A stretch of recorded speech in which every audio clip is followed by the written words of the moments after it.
एक मज़ेदार बात कहने जा रहा हूँ।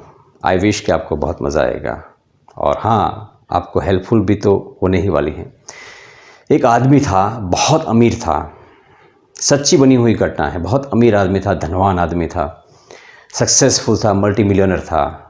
मगर साथ साथ में वो उसकी एक बुरी आदत ये थी कि वो बहुत ही उड़ाऊ था, बहुत ही पैसे ऐसे ही वेस्ट फालतू में खर्च कर देता था, पैसे उड़ाता रहता था। उसको पता नहीं था कि मेरे पैसे कहाँ जा रहे हैं।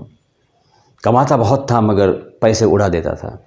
और उसकी बीवी भी उसको बार बार इसी बात को लेकर के टोकती रहती थी कि तुम इतने सारे रुपये उड़ा रहे हो, वेस्ट कर रहे हो, तुम्हारी सफलता की क्या कीमत, मतलब इतने पैसे जब आप वेस्ट कर रहे हो तो क्या काम की ये जो सफलता है वो, ये जो कामयाबी है वो। मगर इस इंसान में कभी कुछ भी बदलाव नहीं आ रहा था। वो वैसा का वैसा खूब कमाता रहता था, खूब उड़ाता था। बीवी परेशान, वो तो हमेशा टोकती रहती थी, ये रोज़ की बात है। हफ्ते में 3-4 बार तो उसका ये हो ही जाता था एनकाउंटर दोनों का। वाइफ ऑलवेज़ ये कहती थी कि इतने सारे रुपये तुम वेस्ट कर रहे हो, किस काम की तुम्हारी ये कामयाबी, इतने सारे रुपये किस काम के, सफलता किस काम की। चेंज नहीं हुआ। फिर ये बहुत परेशान हो गई थी उसकी पत्नी। तो एक बार उस पत्नी ने अपनी सहेली के साथ बाद में इसका जिक्र किया, अपने हस्बैंड की इस आदत के विषय में। तो उसकी सहेली ने उसको कहा कि देख, मैं तुझे एक आइडिया देती हूँ, तुम उसी तरह से उसके साथ बात करना और देखना कि क्या होता है। फिर सहेली ने इसको कुछ आइडिया दिया, समथिंग इम्पोर्टेंट। और ये जो महिला थी वो तो घर आ गई और दूसरे दिन से उसने उसी तरह से अपने हस्बैंड के साथ बात करना शुरू की कि जिस तरह से उसकी सहेली ने जो आइडिया दिया था, उसी तरह से। जो पहले हमेशा रोज़ टोका करती थी इस बात को लेकर के कि तुम इतने सारे रुपए वेस्ट करते हो, तुम्हारी कामयाबी किस काम की, है ना। तो टोकना तो जारी ही रखा ऑफ कोर्स, मगर जो भाषा थी, वो जो शब्द थे वो बदल दिए। अब उसने ऐसा कहना शुरू कर दिया कि जिस इंसान में जो इंसान बिजनेस में सफल हो सकता है, रुपये कमाने में सफल हो सकता है, वो रुपयों के मैनेजमेंट में भी सफल हो सकता है। बस इतना, बात वही है, कहने का तरीका अलग। क्या कहना शुरू किया? जो इंसान बिजनेस में सफल हो सकता है वो रुपयों के मैनेजमेंट में भी सफल हो सकता है। बस रोज टोकना, रोज टोकना। आप नहीं मानेंगे, कुछ ही दिनों में वो जो इंसान था, वो जो बिजनेसमैन था, उसके जो रुपए इधर उधर कहीं पर भी खर्च हो जाते थे वो धीरे धीरे बंद हो गए। वो अच्छी तरह से उसको मैनेज करने लगा और एक समय ऐसा आया कि बहुत ही परफेक्ट फिनेंशियल मैनेजमेंट वो करने लगा। क्यों? उसका जो राज है वो समझने जैसा है और हम सब के लिए काम की चीज़ है।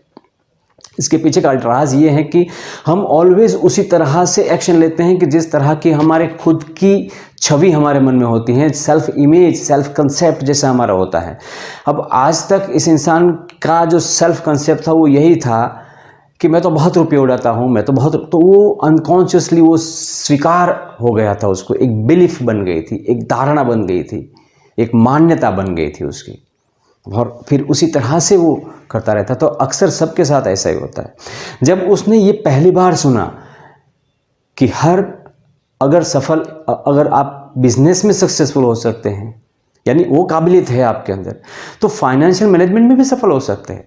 तो धीरे धीरे उसके रोज ये सुनने से उसको जो मनी को वेस्ट करने वाला इंसान खुद महसूस होता था, उसके बदले में वो बिजनेस में सफल इंसान खुद को महसूस करने लगा। और वही जो गुड फील है, वो जो वाइब्रेशंस है अलग तरीके का, उसी के कारण धीरे धीरे उसकी जो अवेयरनेस है अपने रुपयों के विषय में वो धीरे धीरे बढ़ती गई। और ये हमेशा ध्यान में रखने वाली चीज़ है कि हम क्या चाहते हैं बनना, वो इतना महत्वपूर्ण नहीं है, हम ऑलरेडी अपने आप को क्या मानते हैं। अगर हम अपने आप को कामयाब समझना शुरू करते हैं तो कामयाब इंसानों जैसे विचार हमारा दिमाग प्रोड्यूस करना शुरू करता है। कामयाबी तो सबको चाहिए, मगर खुद को नाकामयाब समझ करके जो चल रहा है उसका दिमाग कभी कामयाबी के विचार पैदा ही कैसे कर सकता है। सो द बिलीव्स, धारणाएं, मान्यताएं बहुत इंपॉर्टेंट है। और आज मैं आपको ऐसी ही 7 बिलीव्स के विषय में बताने जा रहा हूं। अगर उस पर आपने गौर किया और जो मैं अभी सजेस्ट करने जा रहा हूं उस तरह से आप करते रहें तो बहुत आपको एक अलग अनुभव होगा और बहुत इम्प्रूवमेंट होगा। आप जहाँ पर पहुँचना चाहते हैं वहाँ पहुँचने में आपको सहायता मिलेगी। तो कौन सी है वो 7 मान्यताएं, आइए बात करते हैं। पहला तो ऐसा मानने की शुरुआत कर दीजिए आज से ही कि मेरे शरीर में हर बीमारी को हराने की क्षमता है। मेरे शरीर में हर बीमारी को हराने की क्षमता है, क्योंकि ऐसा मान करके हम हमारी जो इम्यून सिस्टम है उसको सही तरह से काम करने में मदद कर सकते हैं। सेकंड, ऐसा मानने की शुरुआत कर दीजिए कि 90% लोग इस दुनिया में बहुत अच्छे इंसान होते हैं। ऐसा मान करके हम अपने आप को ऑलवेज प्रेम से भरपूर रहने में मदद कर सकते हैं। नंबर 3, ऐसा मानना शुरू करें कि मेरे अंदर दिव्य शक्तियां हैं। ऐसा मान करके हम अपने आप को एक बहुत बड़ी मदद कर रहे होते हैं। डे टू डे लाइफ के जो चैलेंजेस आते हैं उन चैलेंजेस के सामने, उन समस्याओं के सामने, या तो वो जो अड़चने हैं उसके सामने एक उसका मुकाबला करने के लिए। क्योंकि जब इंसान ये समझता है ना कि मैं तो कुछ नहीं हूँ, मुझसे क्या हो सकता है, तो वो किसी चीज़ का, किसी चैलेंजेस का डटकर सामना ही नहीं कर सकता है। और वैसे भी ऐसा कहा जाता है कि परमात्मा की सभी शक्तियाँ हमारे अंदर बीज के रूप में मौजूद हैं।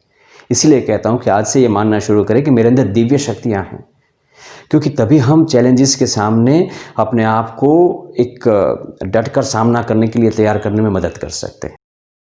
नंबर 4, ऐसा मानने की शुरुआत करें कि मुझे जो मिला है वह मानव जीवन बहुत ही अनमोल है, क्योंकि ऐसा मान करके हम अपने आप को कुछ और ज़्यादा मीनिंगफुल, कुछ और ज़्यादा सार्थक कामों में व्यस्त रख सकते हैं।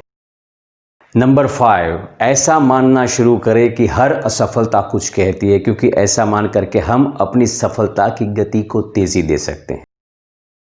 नंबर 6, ऐसा मानने की शुरुआत करें कि इस दुनिया में हर इंसान के लिए सब कुछ भरपूर मात्रा में है। There are plenty for all, क्योंकि ऐसा मान करके हम ये जो प्रतिस्पर्धा है, ये जो कंपटीशन का जो मेला है, उसमें से सीधा ऊपर उठ जाते हैं। क्योंकि we are not competitor, in fact हम कंपटीटर नहीं हैं, हम क्रिएटर हैं।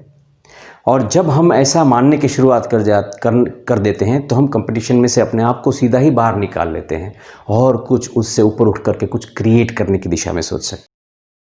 नंबर 7, ऐसा मानना शुरू करें कि मेरा दिल बहुत बड़ा है, क्योंकि ऐसा मान करके हम दूसरे लोगों की छोटी मोटी गलतियों के लिए उसको माफ़ करने में खुद की मदद कर सकते हैं। क्योंकि जब हम किसी को माफ़ करते हैं दिल से, बिना किसी शर्त के, तो सबसे बड़ा काम तो ये शुरू हो जाता है कि हमारे अंदर एक हमारी जो जीवन ऊर्जा है वो बहुत स्मूथली फ्लो होना शुरू हो जाती है। हमारे अंदर ऑटोमेटिक एक हीलिंग का काम शुरू हो जाता है। तो ये सारी बातें मानने के लिए मैं इसलिए कह रहा हूँ, क्योंकि जैसे ही हम ऐसा मानना शुरू करते हैं तो विज्ञान ये कहता है कि ऐसे अनुभवों का सृजन शुरू हो जाता है। तो पूरा मामला बिलीव्स का है। हम क्या मानते हैं, हम जैसा मानते हैं ऐसे ही होते जाते हैं। इसलिए कहा गया है कि अगर आप मानते हैं कि आप सुखी है या आप ऐसा मानते हैं कि आप दुखी है, दोनों केसेस में आप सही है ऑलवेज।